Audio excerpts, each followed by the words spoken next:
ಏನಾದರೂ ಉತ್ತರ ಸಿಕ್ತಾ? ದೊಡ್ಡವ್ ನೀನು, ನಿನಗೆ ಉತ್ತರ ಸಿಗಲಿಲ್ಲ ಅಂದರೆ ನಮಗೆಲ್ಲಿ ಸಿಗಬೇಕು? ನಾನಂತೂ ನಿಮ್ಮಿಬ್ಬರಿಗಿಂತ ಚಿಕ್ಕವನು, ನನ್ನನ್ನು ಏನೂ ಕೇಳಬೇಡಿ. ನಾಳೆ ಉತ್ತರ ಹೇಳಲೇಬೇಕು. ಇಲ್ಲ ಅಂತಂದರೆ ಪಂಡಿತರ ಮಕ್ಕಳು ಒಂದು ಸಣ್ಣ ಪ್ರಶ್ನೆಗೂ ಉತ್ತರ ಹೇಳಿಲ್ಲ ಅಂತ ಅವಮಾನ ಆಗತ್ತೆ.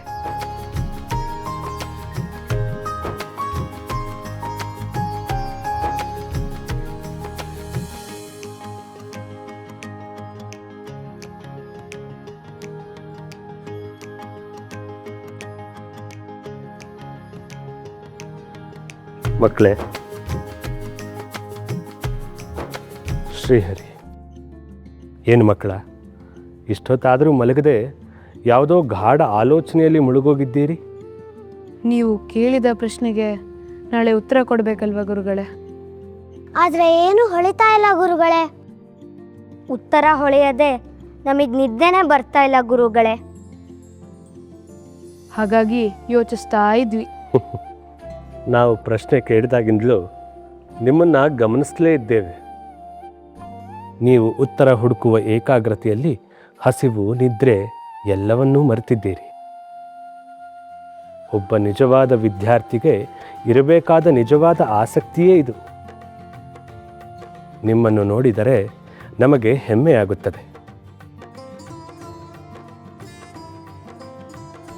ಆದರೂ ನಮಗೆ ಉತ್ತರ ಸಿಗಲಿಲ್ಲ ಗುರುಗಳೇ. ಅದಕ್ಕಾಗಿ ನೀವು ಚಿಂತಿಸಬೇಕಾಗಿಲ್ಲ. ಏಕೆಂದರೆ ನಾವು ಕೇಳಿದ್ದು ನಿಮ್ಮ ವಯಸ್ಸಿಗೆ ಮೀರಿದ ಪ್ರಶ್ನೆ. ಈಗ ಉತ್ತರ ನಾವೇ ಹೇಳುತ್ತೇವೆ. ಓಂಕಾರವೆಂಬ ಶಬ್ದದ ಅರ್ಥ ತಿಳಿಯಲು ಜಗತ್ತಿನ ಎಷ್ಟೋ ಋಷಿ, ಮುನಿ, ಮೇಧಾವಿಗಳು ಸೆಣಸಾಡಿದ್ದಾರೆ, ಸೋತಿದ್ದಾರೆ. ಅದು ಅಷ್ಟು ಸುಲಭವಾಗಿ ಅರ್ಥವಾಗುವ, ಗ್ರಹಿಕೆಗೆ ಸಿಗುವ ಶಬ್ದವಲ್ಲ. ಈ ಜಗತ್ತಿನ ಸೃಷ್ಟಿಯೇ ಆ ಶಬ್ದದ ಜಾಲದೊಳಗೆ ಬಂದಿಯಾಗಿದೆ.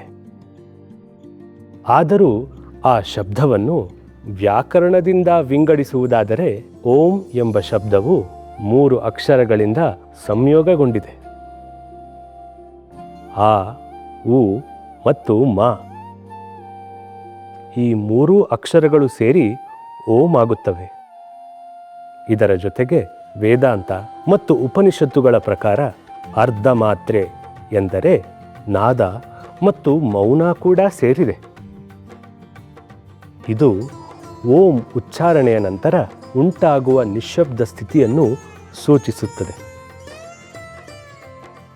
ಹಾಗಾಗಿ ವ್ಯಾಕರಣ ದೃಷ್ಟಿಯಿಂದ 3 ಅಕ್ಷರಗಳು, ಆಧ್ಯಾತ್ಮಿಕ ದೃಷ್ಟಿಯಿಂದ 4 ಭಾಗಗಳು. ಹಾಗೆಯೇ ಮಾಧ್ವ ಸಂಪ್ರದಾಯದಲ್ಲಿ ಓಂಕಾರ ಅತ್ಯಂತ ಪವಿತ್ರವಾದ ಮಂತ್ರವಾಗಿದೆ. ಶ್ರೀ ಮಧ್ವಾಚಾರ್ಯರು ಹಾಗೂ ಅವರ ಪರಂಪರೆಯ ಆಚಾರ್ಯರ ಪ್ರಕಾರ ಓಂಕಾರವು ಮುಖ್ಯವಾಗಿ ಶ್ರೀ ಮಹಾವಿಷ್ಣುವನ್ನು ಸೂಚಿಸುವ ಪರಮವಾಚಕವಾಗಿದೆ. ಅಂದರೆ ಆ ಪರಬ್ರಹ್ಮ ಸ್ವರೂಪವಾದ ವಿಷ್ಣುವನ್ನು ಸೂಚಿಸುತ್ತದೆ.